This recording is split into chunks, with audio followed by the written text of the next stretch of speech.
Welcome back, people, to Loading Mag NFC Top Table Talk. We've got the panel set, and look, we had to just get it started because everyone was just going off. And everyone's bouncing around. If it's not Villa, it's the Forest Chelsea game. If it's not Maz and Wolfie about to kick off, and Dan worried about Ten Hag staying. Why am I here? You're saying top of the table clash. Why the hell am I here? That's a good question. Are we talking championship or what? You're top of the bottom of the relegation battle, mate. That's We're why not even that. We're not even that, Wolfie. Yeah. Jesus Christ. It's 14th mid-table, is it? Yeah. No. But look, we've got the boys back on. Of course, myself and Daz hosting tonight. Chris is unwell. I hope he feels better soon. But we've got Charlie in the house. How you doing, Charlie? Yeah, not bad, mate. Disappointing not to get the 3 points, but we're still sitting fourth. So yeah, I can't complain too much, mate. But yeah, it would have been nice to get that 6th win in a row, but you can't win them all. Can't win them all. I'm sure Wolf has got something to say about that. But Rich is back. Couple of weeks off. Been Champions League in it all over the shop, and now he's come back. Big win against Bayern Munich. But how you doing, fella? How's things? I'm all good, mate. I've maybe passed the flu on to Chris, but after beating Bayern Munich last week, buzzing. Kept Erik ten Hag in a job for another couple of weeks as well. So yeah, all good. I've never known a Man U fan to shake his head at any sort of disrespect towards Man United, but he's actually not happy with you for not getting the win. But Wolfie, disgraceful. How you doing, Wolfie? You good? I'm just going to echo what Charlie said. Yeah, I'm good, but I'm disappointed we didn't get the win and continue, with our dubs away from home. So yeah, I'll just copy what Charlie said. Just copy and paste, mate. I'm good. You knew that was coming, Charlie. You knew it was coming. Welcome to the panel, Maz. Great to have you on the panel. You've been on the channel before. Maz. Great for you to join us. I know your time is precious. You've gone off in the big wide world on your own, flying high. Yeah. How's things like? Yeah, good, thank you. Yeah, like you said, just venturing the life of freelance. But yeah, great win on Sunday. I was there. It was a brilliant atmosphere, and yeah, Spurs were Spurs. So it's always nice to see, isn't it? Definitely, absolutely. Yeah, we did have a bit of a chuckle in the loaded chat. I think Daz, you were the first one to put it in. Well, yeah, I think you just put in there was just Spurs laugh out loud. The third went in, but Dan United. How are you, fella? How's things? I think I'm at the delirious stage now. I've literally been checking my phone every 2 minutes at work today. It's just like, oh, they've gone in the meeting. Oh, they're in the meeting. Oh, they're still in the meeting. Oh, they finished the meeting. Yeah. Oh, yeah, nothing's happening. Look, I mean, I'm sure we'll get into it, but I'm happy that the inevitable potentially is going to happen. But at the same time, as I put on my TikTok video a bit earlier on today, I know what the end game of this is, and it's nothing to get excited about. So it's one of them. It's one of them. Yeah, definitely. But look. Oh, breaking news, Dan. New York Times uncovered that Donald Trump has spoken with Putin. Breaking news, man. This is gonna be a fun stream. Yeah, you're gonna have his heartstrings just being pulled every 5 seconds. But look, like today it's going to be more. We're going to touch on the games, but it's going to be more of like a winner and losers type conversation because we're 7 games in, boys, and it's going to be really interesting. Now, I want to know from you guys. We'll talk about everybody's games, but I want to know from you boys who you think the winners and losers are, whether it's just on the panel or just in general in the Premier League with regards to this season. Let's maybe stick to the panel for now. We're winners and losers of this, because I think some conversations might be straightforward. Some conversations might well cause a topic of conversation. But look, we might as well start with the game at the Amex. Maz, like, you were there. Talk to us. What happened? How did it happen? And you must be still buzzing off that right now, surely. Yeah, you can see the smile on my face. It was a great result. With regards to Spurs' capitulation, I don't know what happened because they look pretty comfortable, 2-0 up at half time. I thought, really they were the better side in the first half. I thought, sadly for us, and we just weren't at it. Obviously, Adam Webster getting injured early on didn't help. I think that really disrupted things. As bad as he's been, it didn't help the fact that you lose your centre back. I think it was 10 minutes in. So then to be replaced by Igor, I think our defence was just all over the place. They cut through us like, knife through butter. It was just too easy for them. Even Werner, we made Werner look good in the first half, which, speaks volumes. So, yeah, they should have scored. It was a cross from Werner. Johnson missed one, but then obviously got his goal. Then they made it 2-0 with a poor mistake from Verbruggen. But, yeah, it was all sort of doom and gloom at halftime. We all thought this could be 3-4-0. It wasn't looking good at all. But then, yeah, I think at halftime, Herzler switched it. Estepinian came on for Kadioglu. Big change, and it just changed the whole game, I thought. And he was brilliant. And went 2-1. And then in the stadium, you could tell the atmosphere started to pick up a little bit. People started to believe, and in Spurs fashion, they crumbled. It was brilliant to see. Obviously, Maddison got hooked, which was another great sight after doing his little dart celebration as he does.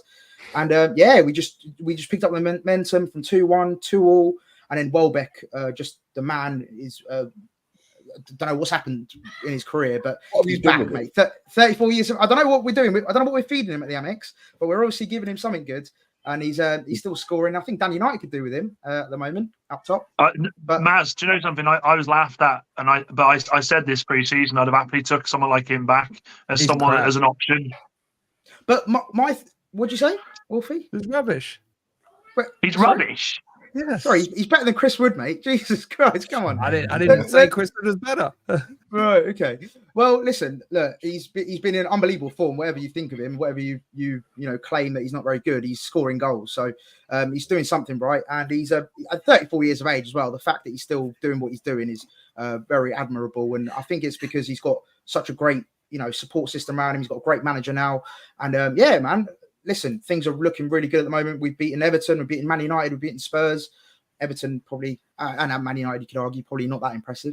But off the back of, Spurs dominated against Man United, for us to then get that win was huge. And going into the international break is exactly what we needed. So, the spirits are high. And obviously, we should have been Wolfie's Nottingham Forest at home. But yeah, all right, they got a lucky draw. They got a lucky draw, didn't they? Like they did at Chelsea. So, that's another conversation for another day. Max, can I ask you something?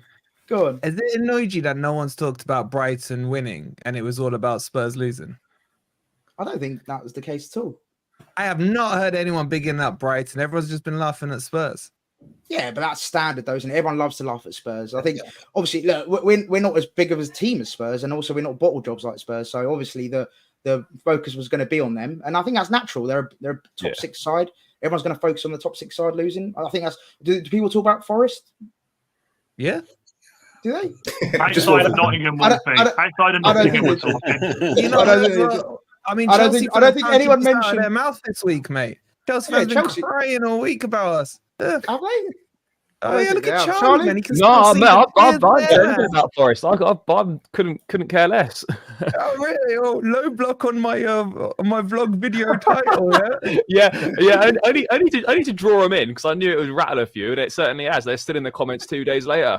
I've been sent in to have a go at Charlie. I'll tell you that, man. It's all nicey on the preview, yeah.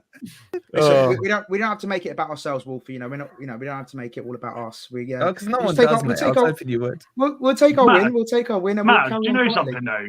Is that not a good thing though? Like Wolfie hates Brighton, so you'll get that in a minute. Don't hate Brighton. Don't misquote. I just think they're irrelevant. Adam would disagree. But what I'm saying is, Maz. Surely that's a good thing, though. If nobody's I mean, you can just carry on doing what you're doing and have none of the smoke behind you. Like for me, I actually think it's embarrassing. Look, United are embarrassing. We know this, but I've heard so many Spurs fans this season tell me that Spurs are going to do this, that, and the other this season, and I still got one. Deji, I love him. Absolutely love Deji. Where is he? He told me last night. He couldn't make it. He told me last night. Get this. He tells me last night. He says, "Yeah. Look, we just need to win our next 10 games and we can still finish third." And I'm like, what the fuck are you talking about? And then comes at me. I can't hack it. So I think Maz, I think the way Brighton have been set up this season, I think the new gaffer, I can't pronounce his name. If you don't know it, mate, that's fine. No, but do you know something? He's come in, and what he's done with the team, he's gone about his business the best way possible for a new manager to do so. Christ Almighty, I've got a gaffer at our place. It's been there 2.5 years. We still don't have a clue what he's trying to do. So I think it's refreshing. And actually, do you know something? For watching Brighton play this season, I think they've had some decent games. I think they've obviously look. You're not going to win every game, but I think they've looked in a lot better shape than they did towards the end of the De Zerbi reign, which I think you needed that, Maz. Well, yeah, the only game that really sort of stuck out for me that was a really poor performance was against Chelsea, which in the first half, they absolutely blew us away. And defensively, we were in absolute shambles. So, but I feel like he sort of learned a little bit from that. And obviously at half time, 2-0 down, he thought, right, I need to do something here. And he made a really good sub in Estepinian, and it completely changed the game. So, yeah, and also just want to obviously talk about the fact we have spent a lot of money, 200 million, which some people don't really mention actually a lot. But yeah, 200 plus. Yeah, I think we're the biggest spenders in the league, which is massive. So there is a little bit of pressure. I agree with you, Dan. I think it is good that no one's talking about us and not putting too much pressure on us. But I think as fans and internally, I think Tony Bloom's putting massive pressure on the squad, saying, "Look, we need to get Europe because we've invested 200 million plus. We can't be not getting Europe. Like minimum Conference League. Like you can't be spending that kind of money and not getting European football, in my opinion. So there is I think there's a pressure from us as fans and probably from Tony Bloom. But yeah, it's good that not all fans, basically, like Wolfie says, we're irrelevant, so no one's going to care about us. So yeah, we'll take that going into the season. Everyone talks about your model, Maz, but they don't seem to know you're the second most in-debt club in the world, aren't you? Behind Spurs or something. But it's from the owner. The owner's money. He's a fan of the club. Why is that an issue? Because it's still debt. It doesn't matter if he's a fan or not. But aren't most clubs in debt though? Yeah. Not to their level, man. You look at the stats. Apparently, United aren't, which makes me laugh. United are in even the so much Glazers aren't that bad. But on that list, they're zero, aren't they? Because it's not to the owners essentially. It would just make me laugh. Where you want to hide the number's still there. So don't give me this Brighton model stuff. Okay, but in terms of like actual, are we going to do a Man City and get 115 charges against us? No. So what's the issue? So what? You still don't want to run your business 500 odd? What are you, 600-700 million in debt? I don't know the exact figure. No, it's big, I don't see the issue at the moment. It's not so much about the issue. It's the only thing that people ever talk about is the Brighton model. But your model is fantastic. You would bite the second biggest debt. Wolfie, you would bite our hand off to be our club. No way in hell. 100%. I would not swap Marinakis. You won a trophy in the 70s, mate. Like we've moved on now. It's been about. We haven't won a trophy, man. Yeah, we haven't. But you can't still living in the past, man. You can't talk to me about trophies, European trophies, mate. What have you done in the last 20 years? You've been in the Championship most of the time. You can't talk to me, Rich or Dan, man, or Charlie. We're sitting here with trophies. I know Hamza's got 115 trophies, but still, you can't talk to me about trophies, man. Come on. I just said you haven't won anything in ages, mate. You cannot sit here and say we haven't won anything in ages when you've never won anything. No, I'm admitting that. I'm not saying we have. You can't come with that argument. And my answer back is so what? And it was in the 80s. We won one in the 90s as well. Right. As of right now, we're in the same boat. We're actually ahead of you. Look at Rich's emblem. Rich, have you got a star on your emblem? We have, yes. We have. I got 2 stars on my emblem. You got any stars? You got a crescent on your emblem. You got a speck of dust on there. Nothing. You can't have that argument, man. All right, we'll see at the end of the season anyway. Yeah, but they haven't got an owner who throws his season ticket in the bush every time they lose. That's passion, Dan. I'd rather have that than my owner take dividends out of my club and run it on debt, mate. But who are we talking about? We talking about West Brom, are we? Can't be talking about my club. Well, it's an interesting one actually because it'd be interesting to see around the panel who out of the 2 clubs they would rather be, whether it be Brighton or Forest. But come on. Right now, there's only one answer. It's not even a contest. I'm glad you agree, man. Come on, let's do a vote. Let's do a vote around the panel. Well, I mean, we want to be Brighton because we robbed all their staff and their infrastructure pretty much anyway. Yeah. They feed the club, mate. They're like your under-20s club, you know. That's it. They're just a feeder club for you. There's one club that I want to be in this panel. There's one club, and that is Rich's club. I would happily be where Villa are now with the infrastructure they're building, with the manager that they've got there. Yeah. I would happily take that. That's stability. Got one star though, Dan. You got more stars than them, Dan. You got more stars than them. Yeah. When was our last one, mate? Nearly 20 years ago. It doesn't matter, mate. You have them. It can't be removed. That's such a mental. That is Wolfie, I can't take saying to kids of today when they say to me, this is what I hate. Oh, what were United like when they were good? What was it like when they won the Premier League? I'm like, oh, but you can say you've seen it and lived it, and the stories, and everything will last forever. It hasn't got an expiry date on it. You don't win the European Cup and then suddenly 10 years later you have to send it back. It's there for life, mate. Don't downplay. Yeah, but I don't want to be a club. I don't want to be a club that does that, though, Wolfie. I don't want to be a club that goes, oh, but you should have seen us back when. I don't want to be that club. I want to be the club doing things. You should be saying, I'm proud of my history, and our standards right now need to be to recreate our previous history. That should be your stance. It doesn't matter what's happened. I can't do that because I spent the late 90s and early noughties mocking Liverpool fans for doing that. So I can't do that. I can't do that.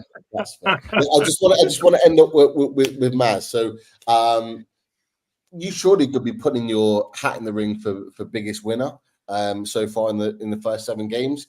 What, you sit in 7th in the league at the moment, if I'm right? Yeah, sixth. Sorry, yeah, just behind us, ahead of us. I don't know about it out of this panel. I still put Villa ahead of probably clear. Villa having a great season considering they're in European competitions as well.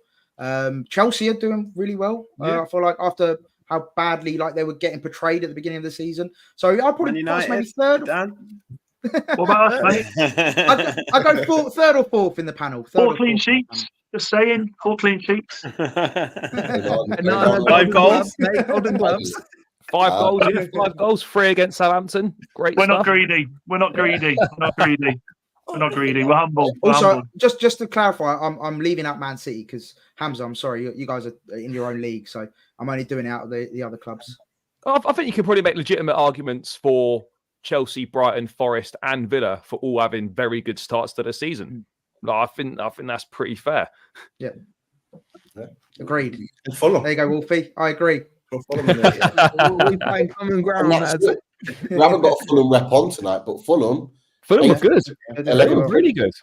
They're what? You'd agree with that, Wolfie? Imagine Traore could finish. Yeah. Dan, what did I say to you weeks ago? Which is the manager you should be going after? Marco Silva. That's why Fulham are where they are. United looked at Marco Silva before the FA Cup final. A report come out saying they'd looked at him or they'd even spoken to him or something. So he'd be decent, definitely. And he's the most underrated as well. Manager in the league. He's so good. Yeah. Would you take him down, United? I'd take you at the moment, mate. I don't know how much more. I literally don't know how much more I could take of it. It's just, you know something? I went to Greece last week. I got food poisoning.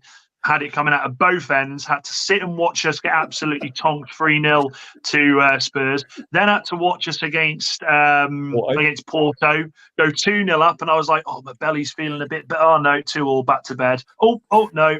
Then had to suffer, as Rich did, to be fair to you, mate. We had to suffer Sunday, which was just Sir Jonathan Evans, man of the match. That shows exactly where my club is, doesn't it? I did think of you when that came up. I did think of you, Sir Johnny Evans. Do you know the thing is though? I'm not even angry anymore. I think I had my last bit of anger last night with Deji when he was trying to tell me that Spurs were this, that, and the other. And I thought I come off that and I went, enough now. There's no point. What will be will be. It's as simple as that. I can't control it. I can't change it. I can sit here and moan about it, but ultimately, we've got to expect and hope that Ineos are going to do the right thing, which they're not going to do. They will sack him. We know that.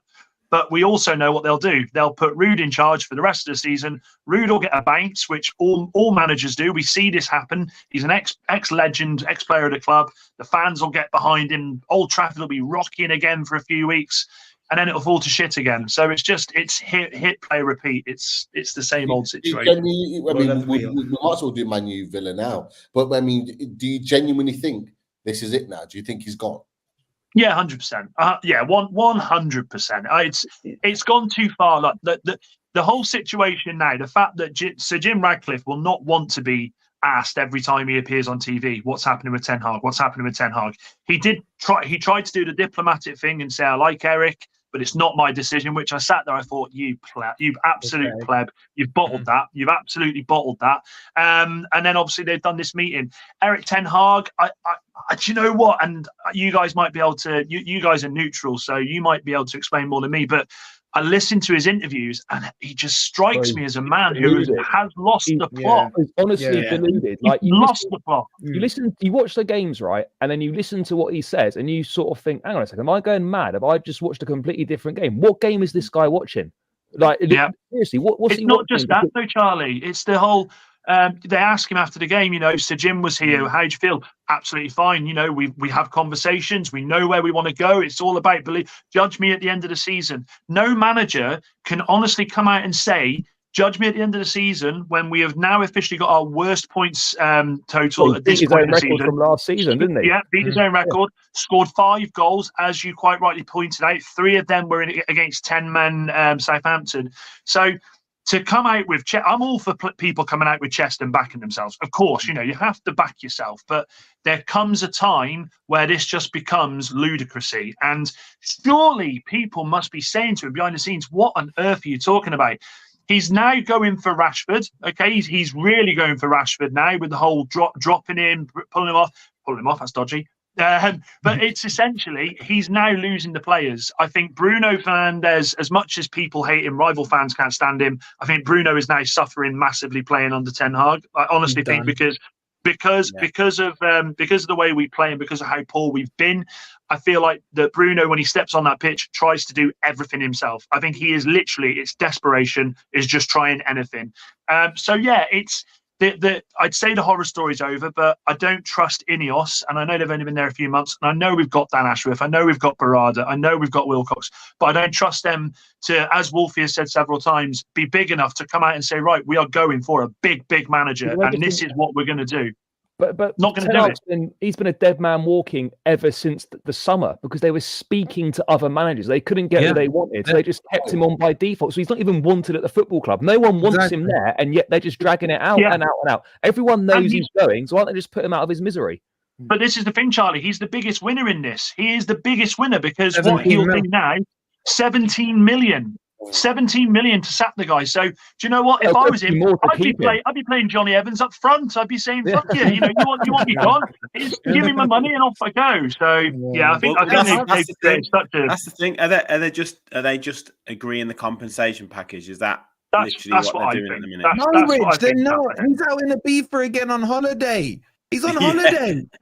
What are they I would be if I was him. Are they going to go and knock on his villa again in the beefer like they did in the summer? It's just a joke what your club is doing, man. They can't even get sacking a manager right. Remember, if you can't get that right, what can you get right? All the Man United fans are saying, give Ineos the keys. They're doing all this and doing that. They've messed up everything. Like this, they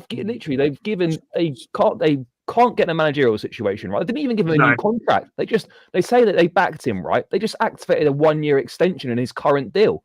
That's not a backing. You're actively speaking to other managers. You can't get who you want, so you then just stick with him by default. You buy him all the players that he wants. This is his players he's worked with before, and yet the backroom staff as well, Charlie. Charlie, the backroom staff, they've bought all the Dutch guys in. That other Dutch guy. Yeah, everything's been tailor-made for Ten Hag, and yet United look worse, the worst they've ever been. But how come we're always talking about the same story? Like Ole was the worst manager before that. Before that was Mourinho. It's like the cycle continues. And me as a rival, I'm just saying. Love it.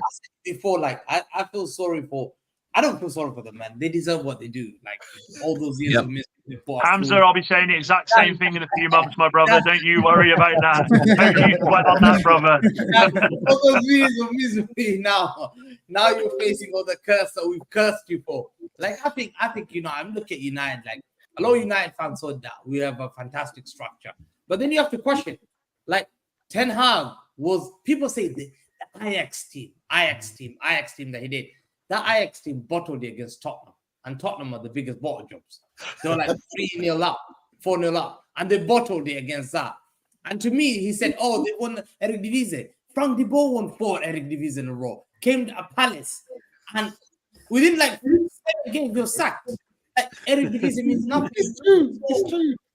Yeah, but Hamza, do you know something? Do you know something I can take from this? And I will say this. I have been bantered. I have been laughed at. I have had everything thrown at me on everything I appear at. But somehow, my club has got more trophies than most of the teams on this panel in the last 2 years. How does that make sense? Yeah, that's and that's not a dig at you guys. What I'm saying is, how does that make sense? Like on paper, they've done. Yeah, exactly. You've got that. moments, 100%. Players 100%. Just you've drawn at home every single draw, every single leg, you're drawing at home, and you're getting goddamn Coventry in the semi-finals, man. Hey, we played Newport away last season. I'll have you know, mate. Don't give me that. That was a hard journey, mate. Just quickly though, what Hamza was saying about the manager though, Arne Slot's coming at Liverpool. He's come from the Eredivisie and he's absolutely flying with Liverpool. So it's not. I don't. He's not think, been I don't tested against the big club yet, though. No, that's fair, but also at the same time. Excuse me. Wolfie, it's not all about you, mate. It's not all about you, Wolfie. And I just wanted to double check. You remember? Irrelevant, aren't they? That's irrelevant. Wolfie's in the middle because he's the main character. It's all about him. No, but the point I'm trying to make is that Arne Slot's come in and done very well at Liverpool, coming from the Eredivisie. So I don't think it's about where you've come from, where, like, what league, all that kind of stuff. I think genuinely, Man United are just not run well at the moment. I don't know. Ineos is maybe too early to judge them because it's only early doors, but it just feels like every manager that comes in is struggling at Man United. So I don't know whether it's the actual manager or if it's the infrastructures that obviously Ten Hag I don't think is very good, but yeah, that's a different. You look at the money they've spent, right? And you look at their team, the team is crap. It is so. They just buy Eredivisie players though. Exactly, this is it.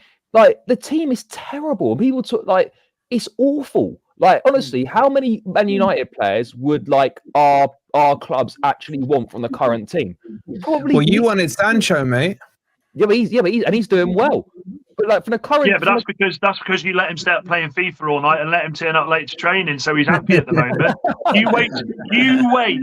Trust me, right? It's nice watching him. All your players. Yeah, no, I agree, Charlie, and you can sit there with chess, mate. But this guy, as much as he's playing with a smile on his face, the second he gets wrapped in his knuckles, then you'll have the Sancho we have. Anyway, the point is though, like for the money spent, the team is so average. I don't think any of us would really want any of United's players right now in the current team.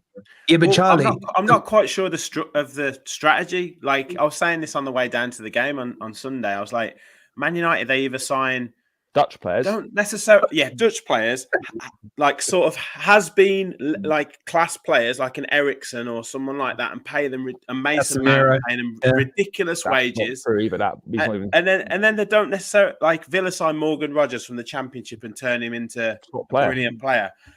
Like I don't see what Man United do with the young player strategy. It seems to be just scattergun approach. Rich, I feel like at the moment the three that I've spoken about before, I feel like they've got a free hit this year because I do feel like this is the last you'll see. I mean, Ten Hag's going, so this is the last of his signings. The one thing I will say, yes, we have got a group of players that are so poor in form at the moment that it is shocking.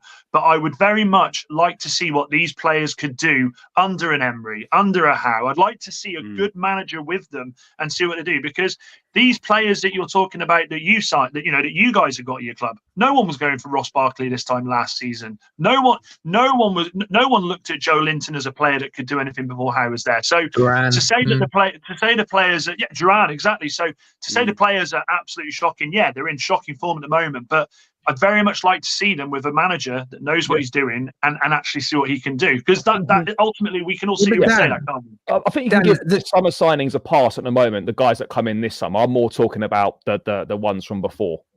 100%, yeah. Anthony is the worst footballer ever to grace the Premier League, and I put him worse than the Southampton lad, Ali Dyer. I think Ali Dyer was a better player than Anthony. Yeah, but Dan, do you not feel like, we had the pandemic, all right, with COVID and everything? I just feel like COVID is in Carrington still, because it's just like, it's almost like a cancer. Anyone who goes to Man U, I can't think of the last player who's left Man U who is better than when they arrived. It's a complete cancer. It just needs cutting out. You know who the one person is that got it right was that Austrian guy. What was his name? Yeah, when he said open heart surgery is needed. The problem is he got you lot on the NHS list and you're still waiting for that surgery. One thing, do you know the thing with Ranić, right? And obviously, look, there's other clubs to talk about, and I know everyone's sick of talking about United, so I won't keep you much longer. But Ranić wanted Caicedo. He wanted Alvarez. Okay, that's just 2 players that we can talk about. There are many more if you look back at the list that he wanted at Manchester United and was told no.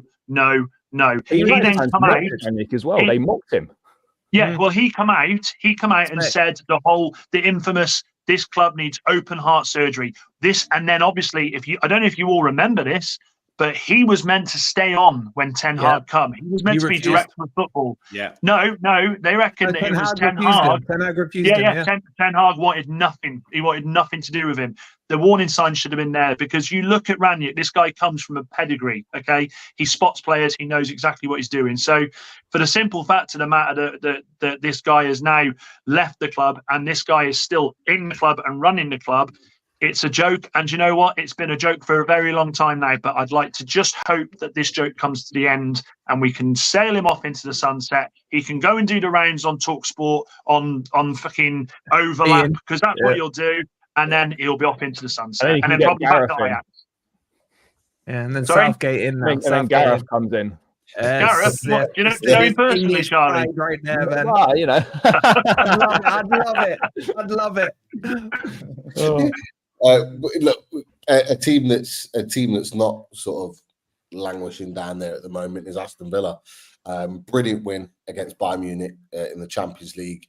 Not going to lie, was expecting you to wipe the floor with Man United, and it didn't quite happen. Now, look, talk to us about the performance from what you saw on Sunday. But are you worried? Are you worried that the fallout of emotion and the energy from that game midweek has kind of drained you on the Sunday, and you're worried that might happen in the games and weeks to come? Because obviously Champions League, 8 games now, runs into the new year. Is that going to be more physically demanding on your team? What do you make of it, Rich? I think yes and no. I think I was at the game on Sunday. I think it was a boring game, a bit disappointing. I think had Villa maybe gone for it a little bit more, got an early goal, or put one of the few chances that we had away, I think it would have maybe relaxed us and we'd have got into the game. We have had 1 or 2 niggly injuries. Got a few players coming back: Kamara, Mings, John McGinn. I think those players should be back after the international break. But I just think that Bayern Munich game is so big for so many reasons. In terms of Aston Villa, I think it was a massive game for Villa, much bigger than, say, for Bayern Munich. And I think the emotion with Gary Shaw, Villa legend, obviously European Cup winner, against Bayern Munich, I think that just played a huge part in the game. And to win, I think that takes a little bit of pressure off the Champions League side of things for us a bit, because we've already got 6 points. I think it's something like 11 or 12 points that means you would get through into that playoff spot. So, I'd like to be sitting here saying in 3 or 4 games in the Champions League time, we might be able to rest players in the Champions League because of the way the fixtures are. We've got... What? Don't say that. Rest players. I packed Watkins on FIFA, mate. It's a live card. I need to get one more win. Yeah, so he gets an upgrade. Don't rest players. We've got Bologna at home, which will be a tough one. We've got Bruges away, and then we've got Juventus at home in the next 3. So and Leipzig away. So I think we can get 2 or 3 good results out of the next games in the Champions League. The Premier League, I would say, we're probably about where we should be. We're 1 point worse off than we were at this stage last season. But there's some big tests to come in November. We've got a week where we've got Tottenham away, Bruges away, and then Liverpool away. And I think that's going to be a real test to see where we are with the season. So we do need a couple of players back.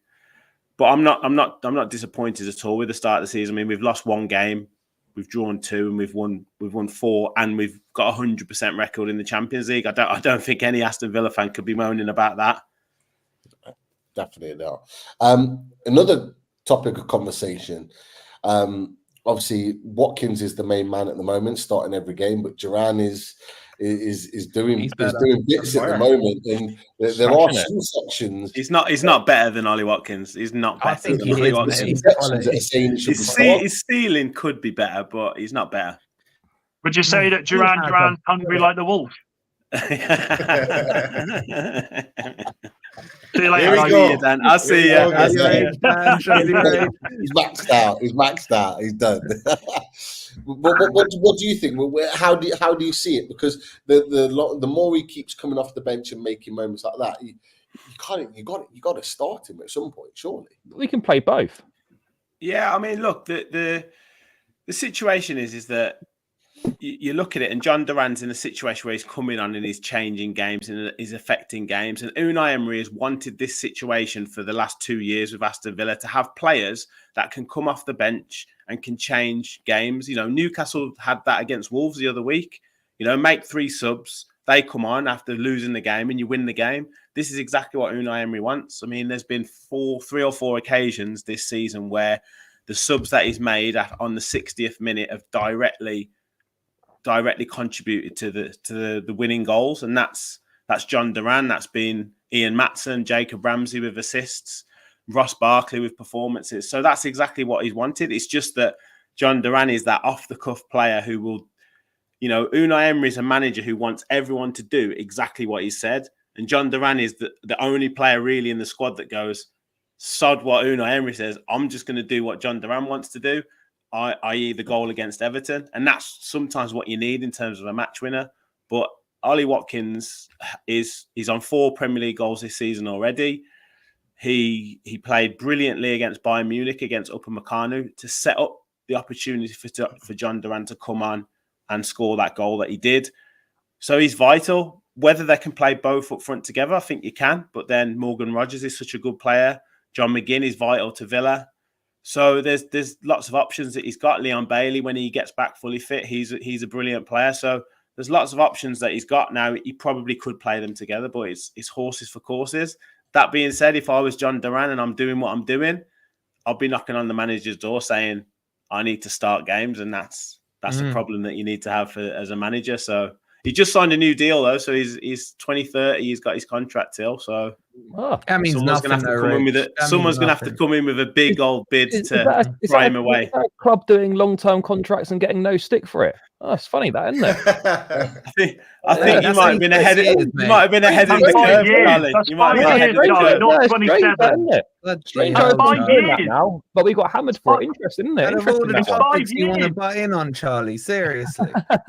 6 years, that's like a freaking short-term letting loan. Yeah, you know what I mean? It's like a rent, yeah, man. Compared to what you lot do. Rich, who are you playing at left back now? Who's your number 1 left back?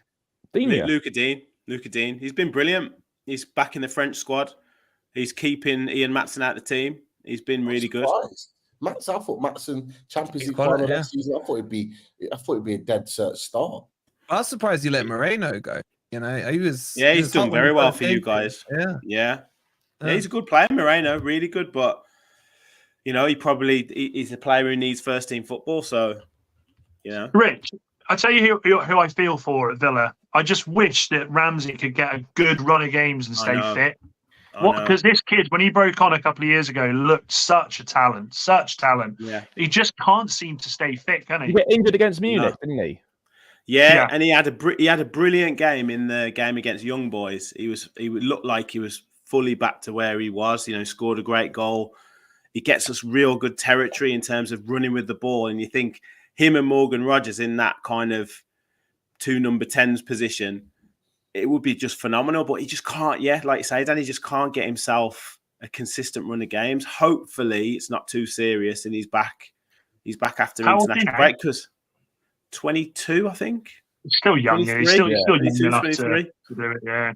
I tell you, mate, how good's that Morgan Rogers, by the way? What a player he is. He's like, just been a complete surprise. Another one, like he sort of, people were speaking about him at Middlesbrough, but Villa sort of took a punt on him. It wasn't an awful lot of money, really, when you look at it now, considering probably he's worth 2-3 times that probably already now. Ridiculous player. Just going to show Championship's got a lot of decent talent in it if you get it right. Absolutely. It's you're playing against, you've got to have that mentality to be able to thrive in the Championship, even League One, and especially as a 20-year-old, and that character can translate a lot into Premier League. There's lots of players who come up from the Championship and who've just got that hard mentality that you need. And Morgan Rogers, as soon as he sort of took him a little while to get used to the pace of the game, but you look at the attributes that he's got in terms of that power and that pace running with the ball. He just needs to work on his finishing a little bit and his decision making. But yeah, there's a hell of a player in there, definitely. Rich, you're too happy. I've got no beef with Villa, but you're too happy, man. It's quite sick. Why wouldn't they be? Why wouldn't they be? I know. I just don't like it. Like, talk to us about some negatives, man. Where's your weakness? I've got a negative. Go on. Centre backs, and it's linked to a question there from Jordy 2 for life. A few centre backs have been going down recently, and Tyrone Mings is looking like he's next in line to get back at playing again after a long absence. So, what's the extent of? Let's answer Jordy 2 for life's question. What's the extent of Collins' injury? Well, the centre back issue is an issue, and the goals conceded is an issue for Villa. Manchester United was our first Premier League clean sheet of the season, so clean sheets is an issue. Now, Unai Emery is a kind of manager that's, I don't know if he's as bothered about clean sheets as maybe other managers in terms of being too defensive. But in terms of that centre-back position, we don't want to see Ezri Konsa at right-back and he's having to play there. He goes back into his normal centre-back position because Matty Cash is back from injury, and then he pulls up with an injury. So, Rich, be careful. Don't mention Matty Cash on these streams. You know what happens? He'll find you and get in your DM. Jesus yeah. He got a bit sensitive, didn't he? Right. Rich, do you reckon do you think Villa will sign a right-back in January? Because it is there's not really a backup to Matty Cash, is there? So there's probably one area in the squad where there's a lack of depth. That is the area where we need to improve. As wholehearted and as 100% man as Matty Cash is, I still think there's an area where we can improve. Sorry, Matty, if you're watching. And centre back, we don't know what Tyrone Mings is going to come back like. I really like him, and I think there's so many games where we've missed his leadership, we've missed his talking. There's still elements of our game where there's not enough leaders or talkers on the pitch. So I think he will be if he can come back anything like he was, I think he's going to be a big addition. Diego Carlos, unless you give him a specific job to do, i.e., mark Harry Kane out the game, he can do that. But if he's against like a difficult player to mark, or someone who comes off the front, comes off the back line and drops into different positions, he doesn't do very well at all. So that is the only area, right back and that centre back position, that I'm a little bit unsure about. So let's round this up then with Manu and Villa. I'm going to ask the question to everyone on the panel. Is there an argument there that the biggest winners and losers are Villa being winners and Man United losers for this first 7 games of the season? Is there an argument that could be the case? Well, we're not winners, are we? Man United are the biggest losers. I wouldn't say Villa are the biggest winners. No, I think I'd agree. The Premier League, we haven't been we've been consistent, but same as last season. Similar to, I'd say, you guys, Newcastle. I'd say Chelsea have been the biggest Premier League in terms of winners. I think if you look at Forest have been good in terms of expectation, but I think, look at what people thought that Maresca would do, the chaos surrounding the club at the start of the season, how many players he had, and all this about who he was going to pick in the squad. And then, you see what he's producing at the moment. I think Yeah, I think they've had have they had the biggest points turnaround or something from last season to this season so far? After 7 games last season, I think we had about 7 or 8 points, and we got 14 now. So we've made an improvement on the first 7. But yeah, look, I think Chelsea have done very well compared to what people expected. Look, I think Villa are still you're behind us on goal difference, 4th and 5th. Villa have been decent, but I think you could make a case for Brighton. You could make a case for Forest. I think there's a lot of clubs that have started pretty well. But again, it depends on the expectation as well, doesn't it, really, I suppose. But you could make arguments for 3 or 4 teams. And that's why I asked, and I didn't mean to. I wasn't trying to throw you out there, Dan, but I was kind of alluding to the fact that Man United were the losers. There's no. Well, come on, let's be honest. I mean, that's why you've got him on, Pete. That's why we wouldn't be able to win a fucking raffle if we bought the only ticket, mate. Do you know what I mean? Hang on, Dan. Like there'd be a case that could be made for West Ham if they didn't beat Ipswich. The beating Ipswich has got them above you. They would be on 5 points. Wolves have been bad. Palace have been terrible. Shout out to D, Palace have been shocking. Like from how they get him on, man. We got him next week. Get him on. Yeah, because from how they finished last season under Glasner, and no joke, I tipped him as an outside bet for Europe this season. That's looking terrible. Why they're a one-man team. Spurs have got to be in there as well. Yeah, Spurs have been terrible. They've been shocking. Spurs have got to be in there. How can you say that when they're ahead of you? For losers, by 2. Yeah, but Wolfie, this is the hilarious thing. They're ahead of us by 2 points. We've scored 5 goals all season, 3 against one team, and we're 2 points. Leicester with the worst manager in the league. 2 points. But we're 2 points behind this Spurs side. That all these Spurs fans since they signed Solanke. Hang on. No, but since they signed Solanke, they were going to go on and dominate. This was their time now to make that next step and qualify for Champions League. It's their worst start in 16 years. I'm loving Spurs being crap. Don't get me wrong, yeah, but I can't have the chest to say it. I can, but you can't. We're the biggest winners. Everyone had Forest down for relegation. They're like, it's going to be plucky Ipswich this year staying up and Forest going down. We're already in the top half. We're undefeated away from home. I didn't. I had Wolves down. Well, obviously, my Midlands brother. I expect you to, Wolves' biggest losers, bottom of the. To be fair, I've not thought about Wolves or Palace. United are biggest losers. United are the biggest losers. With the money you spend and where you'd expect to be, you've got to try and put them there. But Wolfie, you talk about Forest. No one's taking your title, Dan. No one's taking it.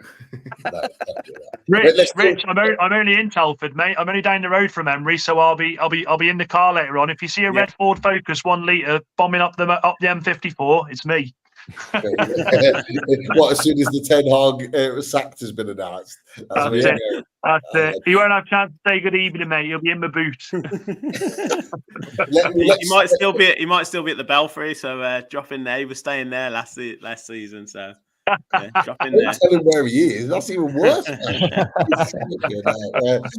But look, let's finish on and talk about Chelsea and Forest. Obviously, you both think you should win. You're both disappointed with the draw. You both think you're in the conversation for biggest winners. Who's winning it then? Who's winning that? And how did the game? I'll be honest, I didn't watch the game. I was watching. I don't know why. I was watching the game at Villa Park. I don't know how it ebbed and flowed.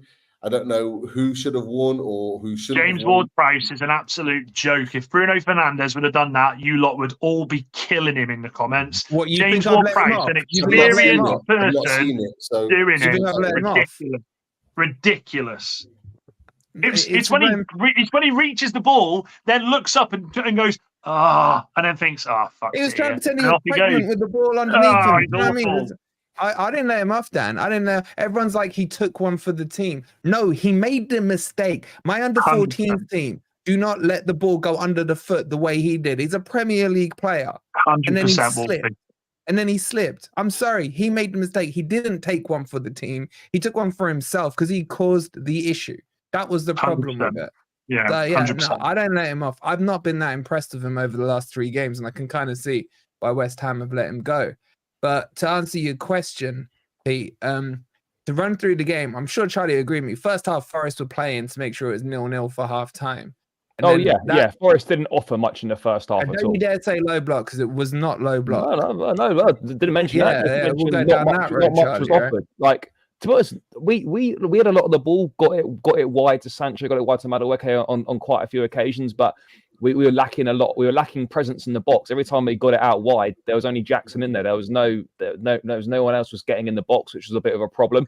I mean, there was one moment in the first half. I don't know how it didn't go in when it hit the post, and it was like literally must have been millimeters from the whole ball going over the line. That was a little bit unfortunate. But first half, it was fairly even, and that neither team really created too much. I think Forest were definitely happy to get to half time goalless, and then second half, what I feared was obviously happened. You know, we concede early from a set piece. It's poor. Us defending set pieces is so poor. Gusto should do better. I think it is with Milinkovic in the first place who gets the flick on, and then Wood's just there to bundle it home. But I think the entitled Cartel 6 view of it. It was a delicious set piece. You got Milinkovic, who's like the Terminator at the back post. Defending. From a defending, he could swat him with his kneecap, man. He's so much bigger than him. Yeah, but he can't put defending on it. Like, if you're not happy with the defending on that, look, it's a well worked set piece, but from a Chelsea point of view, the defending was poor.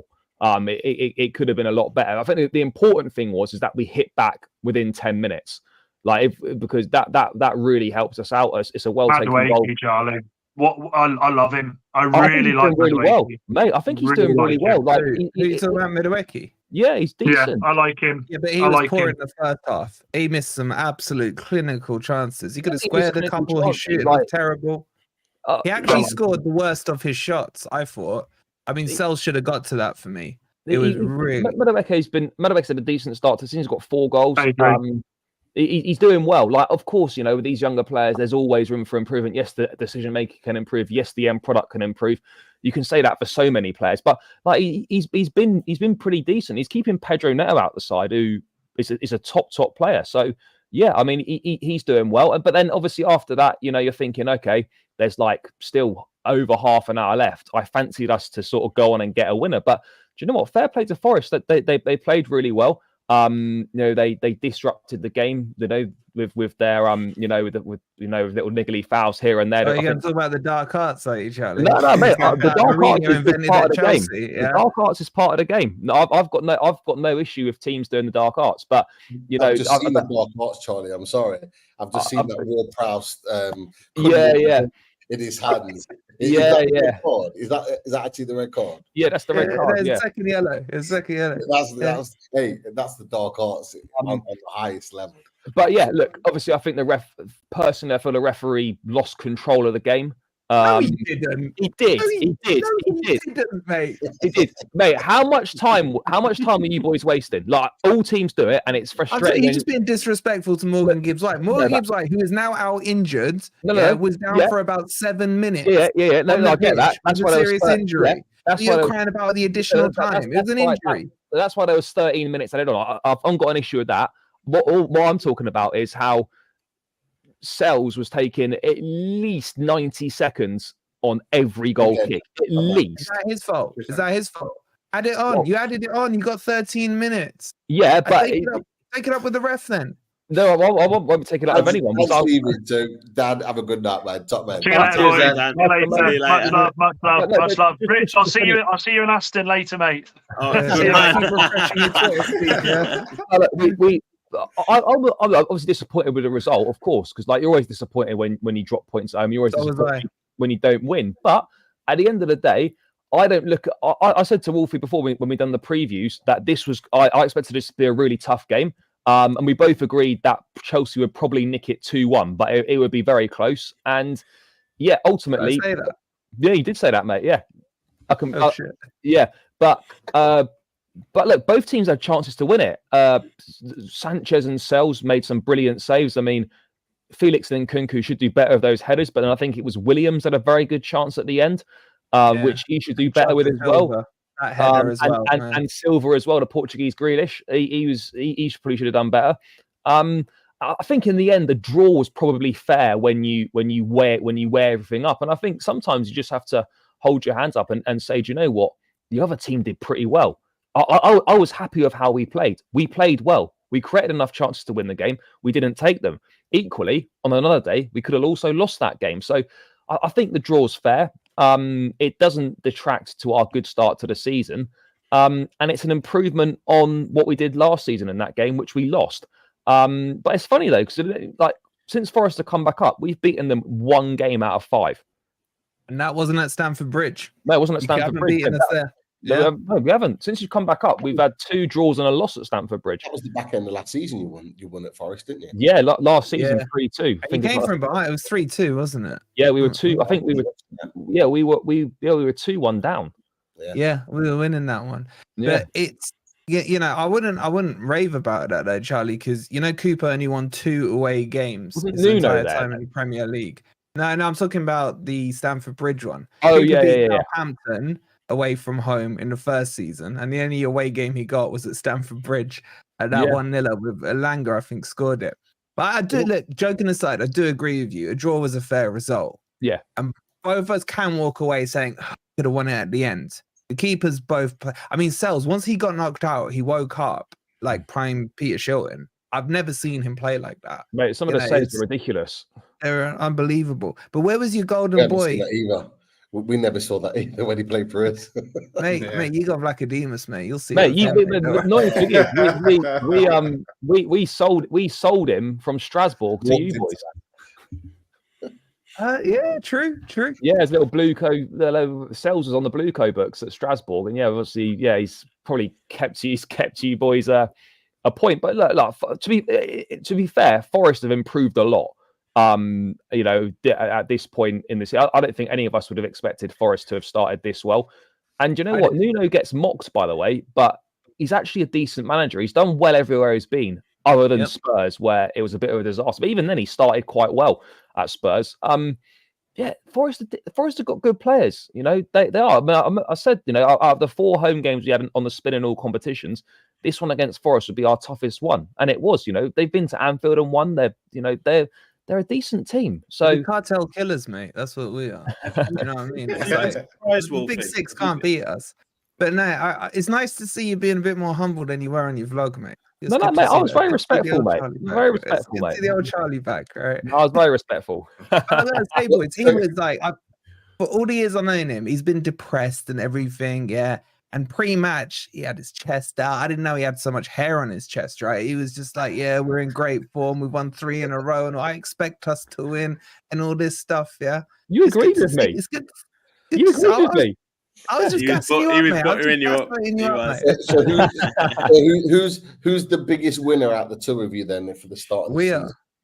Look, if you're going on expectations, then you would say Forest, because I don't think anyone expected Forest to be doing this well. So you would probably have to say Forest based on expectations. But I would also say that we've done a lot better than I think a lot of people would have expected us to do as well. Yeah, I think that's fair. I like it. I would agree. In my opinion, I think Forest have definitely been the biggest winners of these first 7 games. I think we've been. Yeah, and to those like in the chat the other week, Pete, they're saying, "Oh, this will be your last episode." Yeah, well, we're still here for another 2 weeks, boys. I'm not leaving. Who have you got after the break? To be fair, though, we got Palace. You were saying that Leicester. That might on the channel not long ago. So, like, if someone's got to call you out at some point. But I would agree with that. Now, just to end with Newcastle United, we're sitting in 7th place. Haven't played great football of all the games, and interestingly, I think Daz, you may well agree with this. We've probably played our best football in the last 2 games, and we've won neither of them. Which is the weird thing of it all. But not saying we're in the biggest winners. Not saying we're anywhere in the big. Wouldn't say we're in the biggest losers either. But what do you boys make of Newcastle United right now? 7 points in. We seem to be middle of the road in terms of winners and losers. Do you see us kicking on in the next 7? What do you think, boys? You need to get your centre forwards fit. Like, I watched the game against Everton. Brighton. Some nice play in midfield, some nice play, but then it just, as soon as you get to the box, there's nothing there, because you haven't got that focal point. And like Gordon, yeah, he can play for the middle. He's not a centre forward, is he? Like when you're getting a ball wide and you're looking to put a ball in the box, there's no one in there. So for me, I think Newcastle have played reasonably well, and they're a decent side. You desperately need to get your centre forwards fit again, and that'll make such a big difference. Because I think Isak is, other than Haaland, is probably the best centre forward in the league. And Newcastle decent. Pretty solid defensively. The midfield's good. I like Tonali, Joelinton, Bruno Guimaraes. Like it's a decent trio in there. There's good players there, but I think what's cost you in the last 2 games is not having Isak there. I mean, I think if you have Isak against Everton, you probably win that game. Yeah. I think the thing is as well is you lose when Gordon's not playing out wide. You lose how good Gordon is out wide, if you know what I mean. So you're diminishing Gordon's value by having to play him through the middle, and then obviously you're losing with not having a quality player like Isak. It makes such a massive difference. And then you still got the likes of Murphy as kind of as wholehearted as he is. You're still starting him. You're still bringing Almiron's coming on. Almiron, you're still bringing Almiron onto the pitch. You're still bringing Longstaff onto the pitch. It's still that kind of level in squad. Yeah. Still slightly worried about that. I don't mind that, boys, to a point. In Daz, feel free to have your opinion on this. I don't mind them coming off the bench, but the problem for us in the last 3 years, they've been starting for us week in, week out. And I think the fact that we're transitioning that out, Tonali is a starter now. He has to play every week. Why doesn't Willock play more? Willock. Why doesn't Barnes start either? Why doesn't Willock starting? Barnes should be starting. Well, yeah, Willock was out for so long ago. We had to ease him back in, and Eddie tried to play him from the start of one game, and he had to take him off at halftime. So it's, and I agree, we agree on the squad depth. But if you think back, like last season, we had Matt Ritchie and Paul Dunwood as well. So step by step, we will gradually get there. And hey, associated party transactions may help us, and what's happening now at the moment. You never know; we might be able to spend a bit more soon. But what's his name? And Pope makes really good saves. Don't get me wrong, but sometimes his ball playing out from the back. Oh mate, my heart's in my mouth. I'm not a Newcastle fan, and my heart's in my mouth every time they try and pass the ball back to him. It's not sometimes, Rich. It's every time. It's like a Jameson goal then.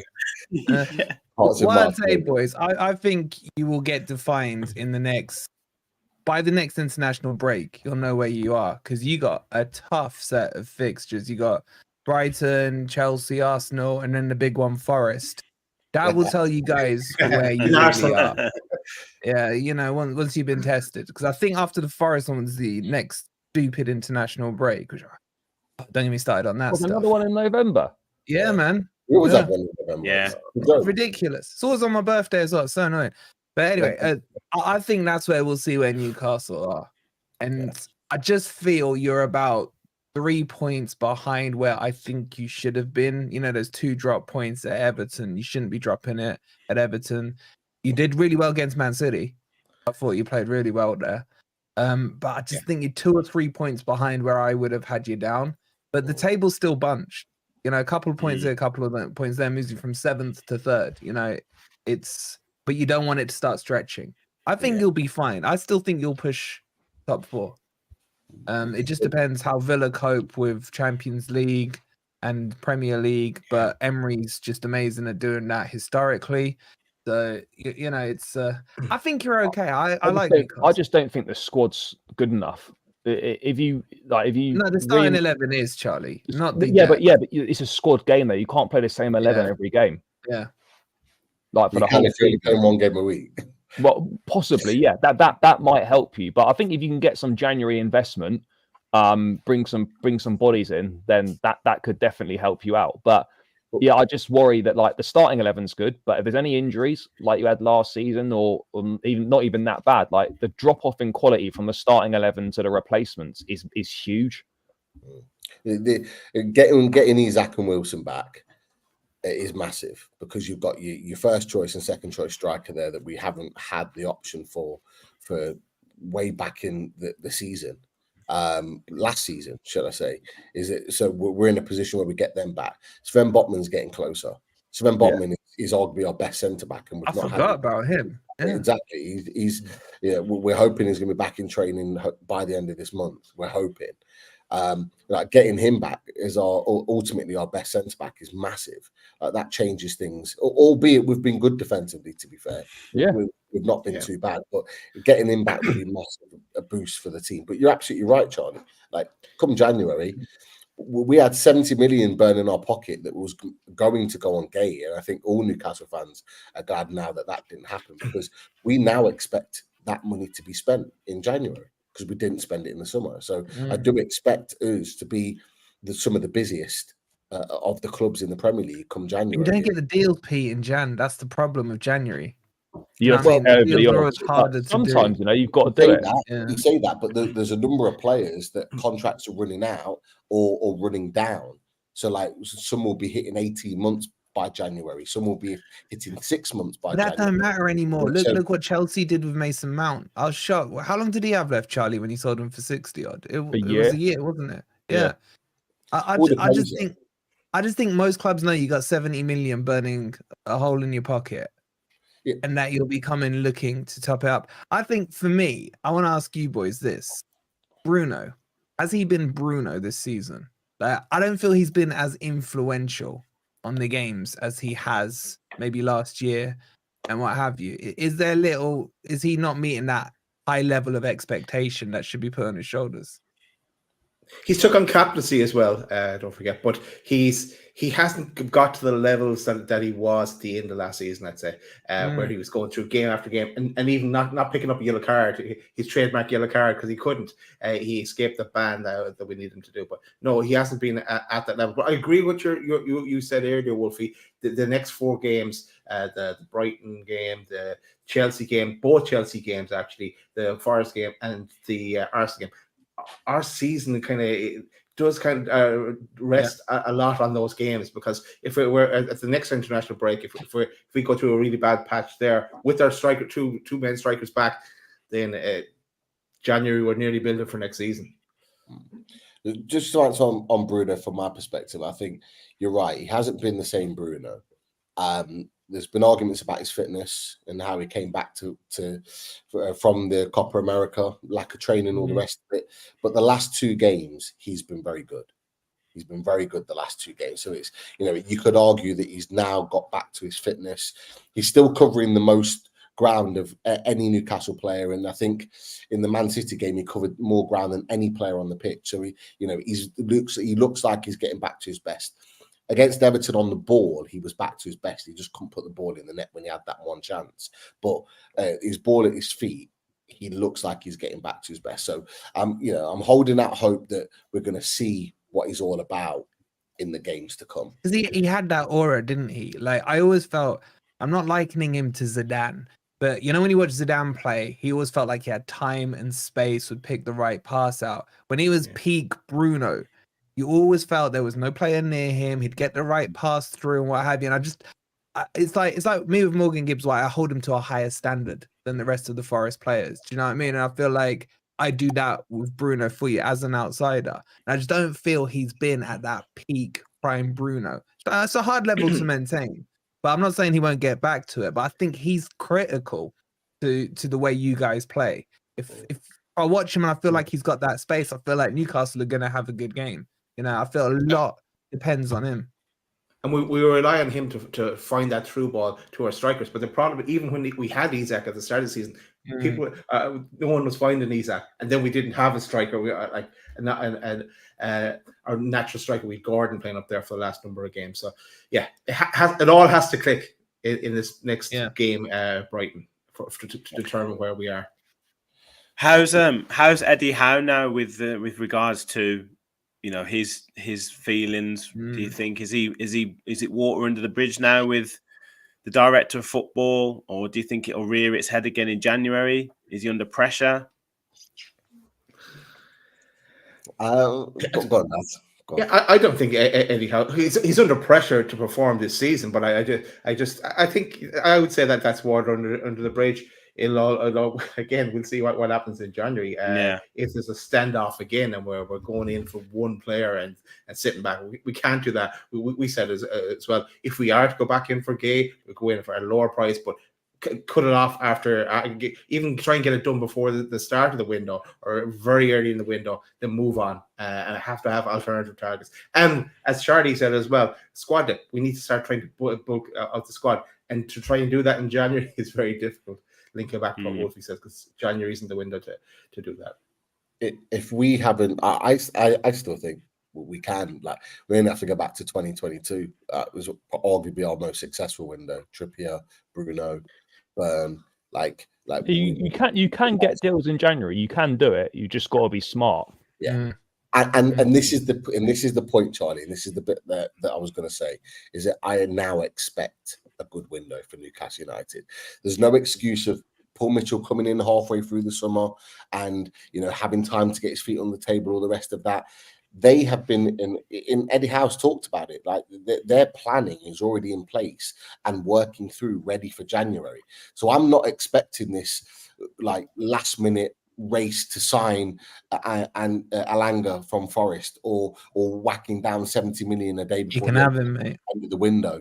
Like, I'm not expecting this from Newcastle United in January. I'm looking for a measured, intelligent approach to us picking up at least 2 players. And yeah, we touched on the fact that a lot of teams in England will know about Newcastle United and will ask for big money. I'll be honest with you, I'm not expecting us to do on market money in the Premier League. I'm expecting us to go into Europe, because that's where the value is. We talked about it all summer. The value is in Europe. Why are we spending huge amounts of money on players where you can get them for half the price, for the same level, same age, everything in Europe? I'm expecting Paul Mitchell, with his extensive knowledge of Monaco in Liga and Leipzig in Germany, I'm expecting him to use that now and to find those players in Europe to bring them in. I don't expect us to go back for Gay. We keep getting told we are. I don't expect it. He'll be cheaper now anyway. It will be, but I playing terribly at the minute. Just don't see it. Yeah, exactly. I just don't see it happening. It might surprise us. It might surprise us. But I think he's spot on, Pete. Like, for me, the Bundesliga is an untapped resource of cheap deals. You got quality players in there. You just have to know where you're looking, who the right profile player is, etc. So yeah, I think that is the right approach. But you can have Alanga. I don't mind if you give us over market value for it. No, it's okay. I'm good for him to go. 50 million. Swap deal with Miggy. Done. Yeah, we'll do I would have been all right with 30, I would have been all right with 30. No money involved. Miggy for Alanga will do that. But let's end on who we think our biggest winners and losers are. So we'll just go around the houses. Daz, we'll start with you. Who are you going to say? Could be anyone in the Premier League. Your biggest winner and biggest loser.